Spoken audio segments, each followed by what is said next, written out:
And first at 5, Foley City leaders are continuing to work with Baldwin County on taking over what's known as a deadly stretch of road. It comes after a crash took the lives of 2 teens over the weekend. Our Hal Sherrick has been out talking to neighbors about all of this and hearing their concerns.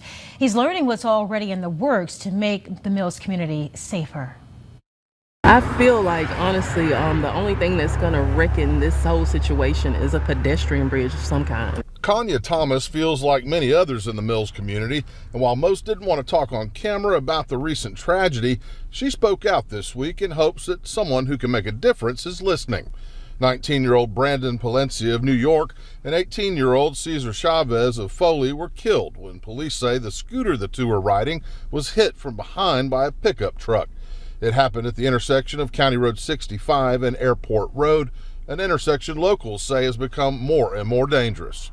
I grew up on this road, so, just seeing it over the years, it's just gotten worse with, I guess, the community growing like it is. It's bypassing all the heavy traffic and, it's just a byway, but people don't look at it as a community. It's a community, north, south, east, and west of this intersection. Sunday's tragedy comes on the heels of 2 pedestrian fatalities in the recent past.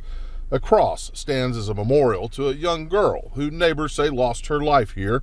The city of Foley says it's been in talks with Baldwin County on taking over this stretch of road for more than a year. The Baldwin County Commission expects to see official paperwork on the transition in coming weeks. This is something, the way of city of Foley is growing. It's something that they're wanting, so we're looking at it, and I think it's a good idea. The acquisition will be part of the city's ongoing public safety initiative to make the city's roadways safer for drivers and pedestrians. Foley city leaders say they could make an immediate impact through a combination of lowering the speed limit and going from a 2-way to a 4-way stop sign. We're also looking at things like increasing the lighting around there. There's one light out there on, I think it's the northeast corner. The idea is maybe lighting up all 4 corners and just getting it brighter out there so people can see at night. But, we're looking at potentially crosswalks as well and that kind of thing. So, there's a lot that can be done.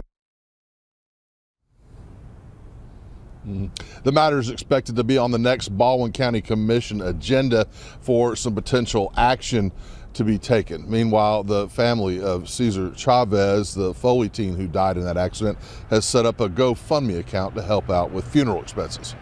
You can find a link to that on fox10tv.com. Reporting live in Foley, Hal Sherrick, Fox 10 News.